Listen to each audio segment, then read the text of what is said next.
fazer esse vídeo sobre o caráter cristão. Como a gente está estudando sobre isso, eu vou fazer um resumo rapidamente para a gente concluir esse estudo.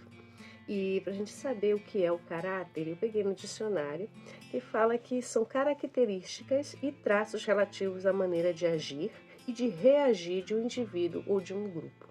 É um feitio moral, é a firmeza e coerência de atitudes. O caráter é o que define a personalidade, a índole de uma pessoa.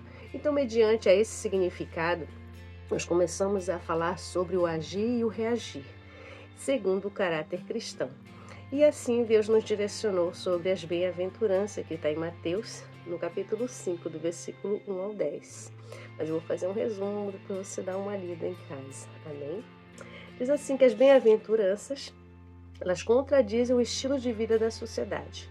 Se a nossa meta é nos tornarmos parecidos com Jesus, as bem-aventuranças desafiarão diariamente o nosso modo de vida. O anúncio de Jesus de que o reino estava próximo, ele diz: arrependei-vos, porque é chegado o reino dos céus. As pessoas naturalmente se perguntavam: qual a qualificação para entrar no reino de Deus? Você já fez essa pergunta para você mesmo? Qual seria a qualificação para entrar no reino de Deus? As lições chaves extraídas do Sermão do Monte diz que é, primeiro, perceber a necessidade de ter a presença de Deus. Isso está no versículo 3 de Mateus 5, que fala que os bem-aventurados, os pobres de espírito, porque deles é o reino dos céus. Então você precisa perceber a necessidade da presença de Deus. Você precisa perceber que sem Deus você não consegue dar um passo sequer. Um pobre de espírito não é alguém com baixa autoestima. Então não pense que ser pobre de autoestima é você estar ali numa vida melancólica, sem autoestima. Não é isso. Uma pessoa calada e introvertida, uma pessoa que vive todo o tempo quietinha, calada, não me manifesto nem pro negativo nem pro positivo. Não, isso também não é ser pobre de espírito. Não são os oprimidos, rejeitados, abusados. Às vezes a gente acha que ser pobre de espírito precisa passar por todo esse tipo de tribulação sem um objetivo. Tem os perseguidos pelo amor de Cristo é uma coisa. Ser oprimido por nada é outra. Porque todas essas situações também são experimentadas por incrédulos. Então, quem é o pobre de espírito? Ela é uma pessoa que reconhece sua miséria espiritual na presença de Deus. Primeiro ponto. Você precisa reconhecer a sua miséria diante do Senhor. Que está espiritualmente arruinado como estamos sem Deus. Quer dizer, você entende que sem Deus, a sua vida sem Deus, ela só é ruína. Você não toma decisões baseadas naquilo que agrada o Senhor, mas naquilo que a sua emoção manda. E a gente sabe que a nossa emoção, ela oscila demais. Está desprovido de todas as virtudes e reconhece a sua pobreza total diante do Senhor.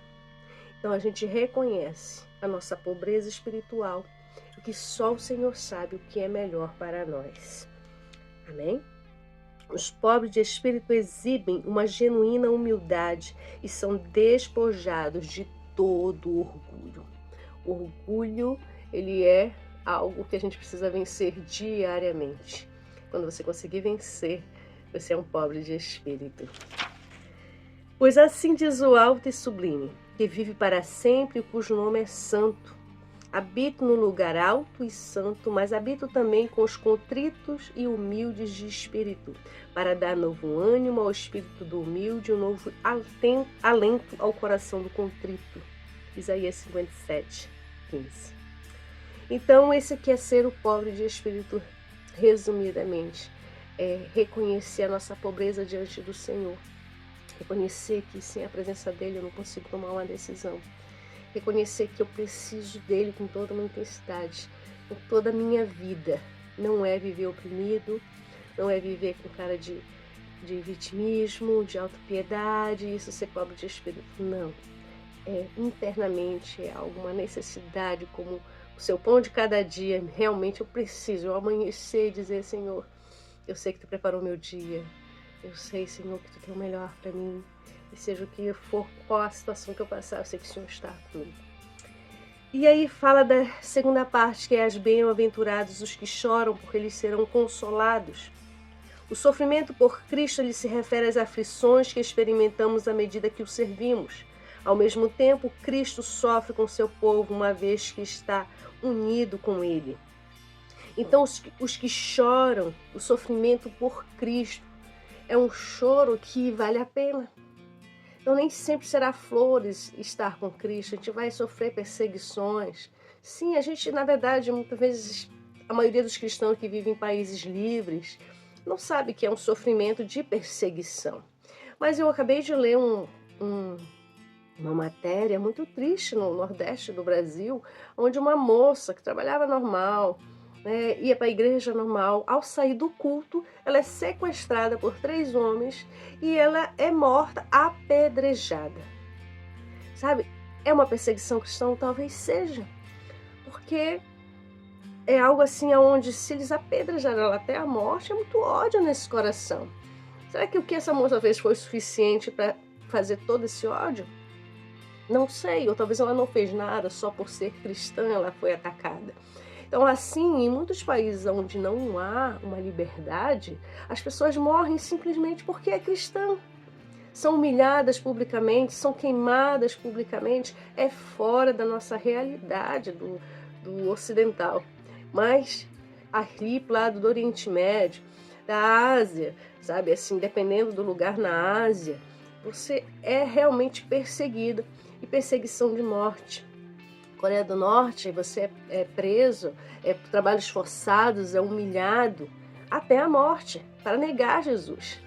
E esses terão seu galardão. É assim, algo assim especial no céu, dizem em Apocalipse. E eles permanecem firmes, eles choram por Cristo, mas eles não negam, porque é um sofrimento momentâneo, ainda que seja muito sofrimento, eles entenderam o que é amar a Cristo. E aí diz também os mansos e humildes, bem-aventurados os mansos, porque eles herdarão a terra.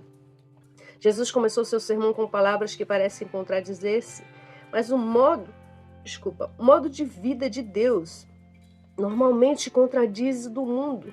Se você deseja viver para Deus, deve estar pronto para dizer e fazer o que parece estranho para o mundo. Deve estar disposto a dar quando outros tomam, amar enquanto outros odeiam, ajudar quando os outros abusam, muitas vezes abrindo mão dos seus direitos e benefícios a fim de servir os outros.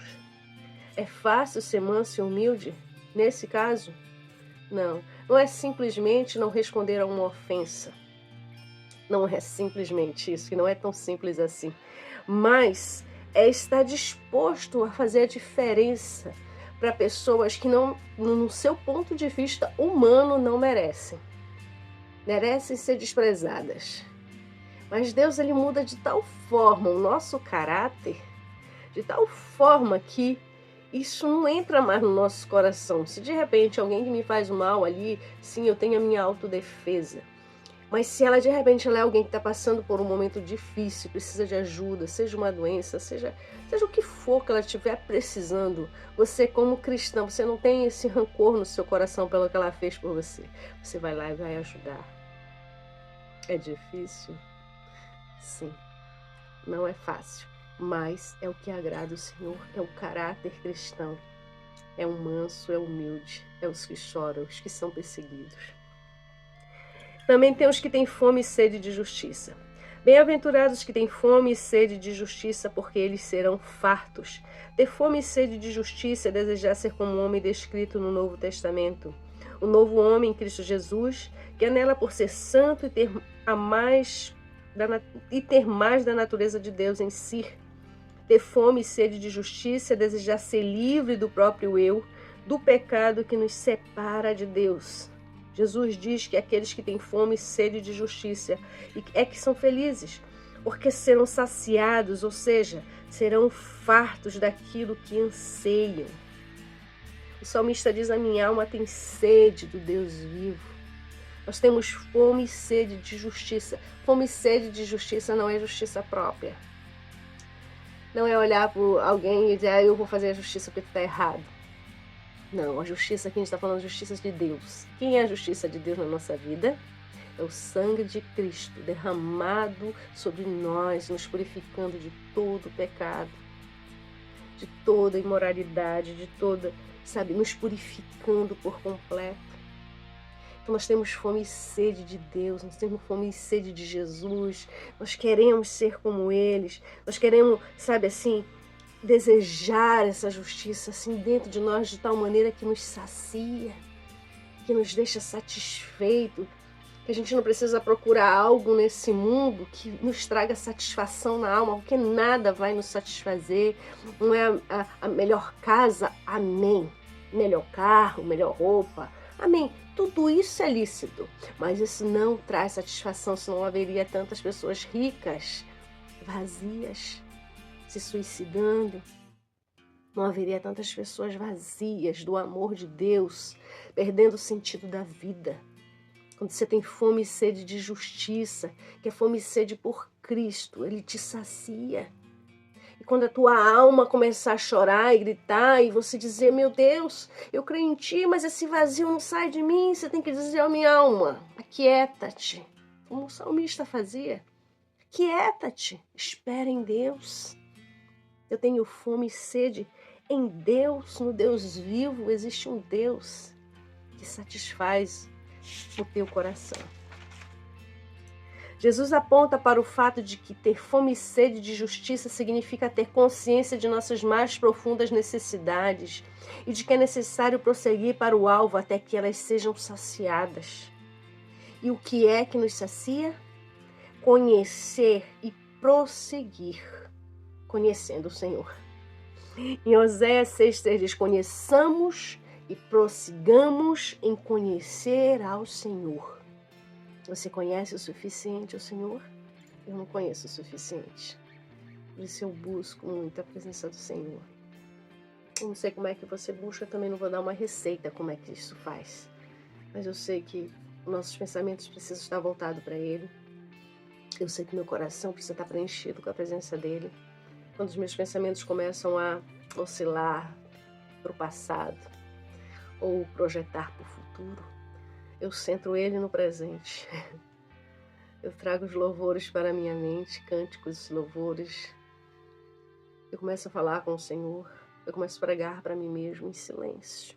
Porque a nossa rotina, se eu estiver só em casa, ok, eu paro, eu leio uma Bíblia, eu escuto uma pregação. Mas o dia todo no trabalho, a minha mente ela precisa estar dominada. E ela tem que ser dominada pela presença do Senhor. Amém? Amém. Também tem os misericordiosos, bem-aventurados misericordiosos, porque eles alcançarão misericórdia. O que seria misericórdia? A misericórdia aponta para um senso de compaixão, de parceria com o desejo de aliviar os sofrimentos. O cristão deve ser alguém dotado de sentimento de piedade, do desejo de diminuir as misérias humanas. Seu espírito deve ser misericordioso. Pontos importantes: não busca se vingar quando ofendido, mas exerce piedade com seu ofensor, exerce compaixão com a dor do próximo e busca amenizá-la. Exemplo? O bom samaritano. Você pode estar lendo lá em Lucas 10, no versículo 25 ao 37. Então a gente se compadece ao próximo, independente do que ele fez por você. É um misericordioso. Você consegue se ver como misericordioso? O coração se torna misericordioso porque reconhece a misericórdia que recebeu sem merecer de Deus. Portanto, sejam imitadores de Deus como filhos amados, Efésios 5:1. Também você tem que ser limpo de coração. Bem-aventurados limpos de coração, porque eles verão a Deus. Ter um coração limpo significa observar primeiro o maior mandamento que diz: amarás, pois, o Senhor teu Deus de todo o teu coração, de toda a tua alma, de toda a tua força. O limpo de coração busca viver para a glória de Deus em todas as áreas e aspectos da sua vida. O rei Davi orou pedindo a Deus que criasse nele um coração puro e renovasse dentro dele um espírito inabalável. Está lá em Salmo 51:10. Davi conhecia a corrupção de seu coração e sabia que Deus era o único que podia purificá-lo. Muito embora seja Deus que limpe o nosso coração, o apóstolo Paulo deixa claro que devemos fazer morrer a nossa natureza terrena. para que possamos ter vida em Deus. Assim façamos morrer tudo que pertence à natureza terrena de vocês, imoralidade sexual, impureza, paixão, desejos maus, a ganância que é idolatria. Colossenses 3, 5. Então a gente precisa ser limpo do coração, de coração. Às vezes você pode dizer, mas eu já estou em Cristo Jesus, eu já tenho meu coração limpo. Tem? Você precisa se autoanalisar o que tem passado na sua mente. Né? Ele diz para a gente nos desprender de toda a impureza, de toda a imoralidade. Mas eu não sou imoral, eu não sou impuro. Não passa nem um pensamento assim. Então a gente precisa, muitas vezes, são um olhar sem querer. Passa alguém muito bonito e você deseja. Mas foi rápido, você nem percebeu que pecou. Isso é um exemplo. Isso é impureza. Às vezes, uma fofoca, uma difamação, é um desejo mau. Quando você começa a falar algo para alguém, algo de alguém, você está se julgando superior. Você realmente está pecando e você precisa pedir perdão para o Senhor. E o pior ainda, quando você difama alguém, porque às vezes você difama as pessoas. E isso desagrada muito o Senhor, porque você está se levantando contra o próximo. Você não está limpo de coração. E como a gente difama, falando também, fofoquinha aqui, fofoquinha ali, dando a minha opinião, porque nunca você só fala, você opina sobre o que está falando. E fala também aqui da ganância. A ganância, ela não é só querer ter as coisas boas, ela faz tudo o que for necessário para ser o melhor para si. E tudo isso aqui Paulo diz que é idolatria. Então a gente precisa limpar o nosso coração. A gente precisa vigiar, sabe? Vigiar nossos pensamentos, nossos olhos, né? Ele fala assim que é o espelho da nossa alma. Tudo, se os nossos olhos forem bons, tudo será bom. Se nossos olhos forem maus, grandes trevas haverá dentro da gente. Então a gente precisa vigiar nossos olhos, nossos ouvidos, nossos lábios, porque tudo vem por aqui e fica aqui.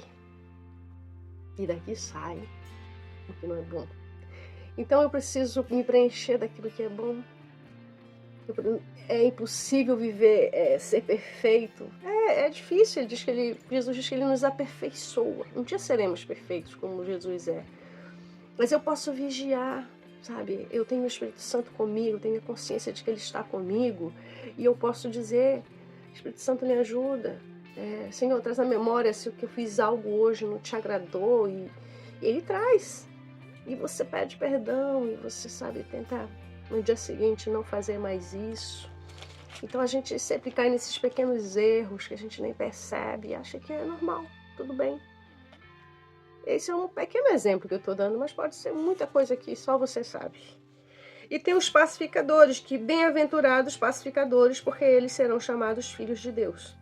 O que não é ser pacificador, que somente evita conflitos a qualquer custo e que promove a paz em detrimento da verdade, somente para apaziguar a situação. Isso não é ser Eita Jesus! Isso não é ser pacificador, que só apazigua a situação. Não é só evitar conflitos. Então, o que é ser um pacificador? É ser alguém que não quer somente a paz, mas deseja que ela seja mantida. Você não quer só apartar uma briga. Você quer que a paz ela seja mantida. Ela promulga a concórdia entre os homens, procurando desfazer discórdias.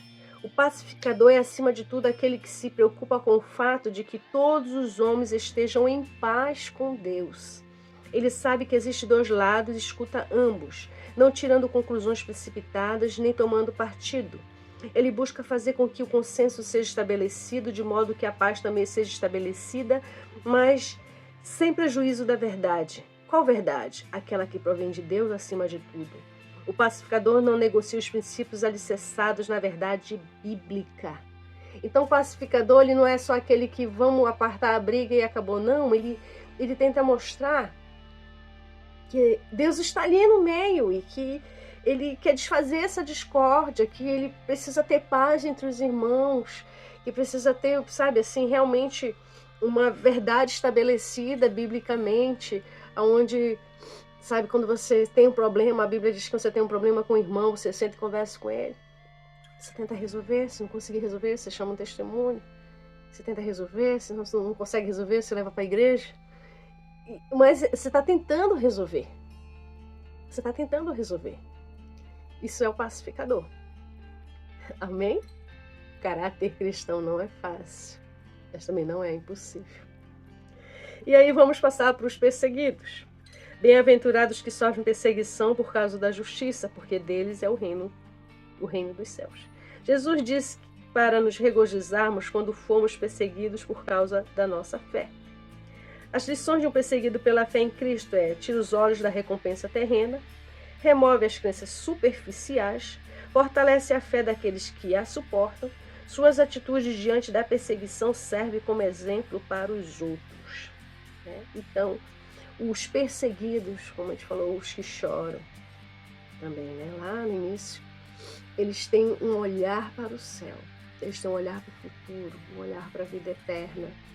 O seu sofrimento não faz com que eles paralisem, eles não olham para a recompensa terrena, eles têm um foco, missão, levar a Cristo a toda criatura, para que ninguém um dia morra e sofra realmente a morte eterna, mas que todos venham ter a oportunidade de ser da família de Cristo, porque Ele morreu por todos. Ele pagou um preço por todos os pecados. Então a maioria não sabe disso. E nós que sabemos, nós temos essa missão de levar isso para cada uma que está já caminhando para uma morte eterna. Que já estão condenados, aqueles que não estão em Cristo já estão condenados. Então a gente precisa levar Cristo para que eles entendam o que é ter Cristo na nossa vida. Então os perseguidos, eles entendem isso. Então eles entendem de tal maneira que nem o sofrimento os paralisam. Eles continuam focados, eles não negam a Cristo. A morte para eles já não é problema nenhum. Eles já realmente perderam a vida em amor a Cristo. Amém? Conclusão. 4 considerações sobre as bem-aventuranças. São um código de ética para os discípulos e um padrão de conduta para todos os cristãos. Contrasta os valores do reino, que é eterno, com os terrenos, que são temporários. Contrasta a fé superficial dos fariseus com a fé real que Cristo exige. As bem-aventuranças não nos permitem escolher aquelas que nos agradam e desprezar as demais. Devem ser consideradas como um todo, pois relacionam o que nos enfrentamos e como devemos agir como seguidores de Cristo. Então, nós somos o caráter de Cristo. E o caráter de Cristo começa aqui na bem-aventurança. E depois que você lê a bem-aventurança, continue lendo. Ele começa um sermão mesmo de reconstrução de um caráter. Então, a gente vem de uma educação, mesmo que quem cresce na igreja, ele precisa ter um encontro com Cristo. A gente vem com as nossas armas de defesa. A gente está construída, nossa mente já está construída. E realmente a gente precisa fazer como Paulo, considerar tudo como esterco, começar do zero e tentar, sabe, assim, de todas as maneiras, seguir aquilo que Cristo quer. E pedir para o Espírito Santo, me ajude, Senhor, a ter sabedoria no meu falar, sabe, unge meus olhos, meus ouvidos, meus lábios, sabe, protege meu coração, não deixa que o rancor entre na minha vida, sabe, me ajuda, Senhor, a prosseguir em fé, me ajuda a te conhecer mais, para que eu possa vencer a mim mesmo, para poder ajudar o meu próximo e fazer aquilo que o Senhor quer. Amém? Então, o agir e o reagir, no caráter cristão, ele começa aqui. E isso é só um dos nossos estudos. Não dá para fazer um estudo rápido e falar o que é um caráter cristão. Sim, dá um resumo.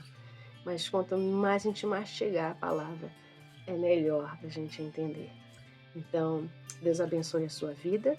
E eu cheguei a essa conclusão dessa parte. E até a próxima. Amém? Deus abençoe.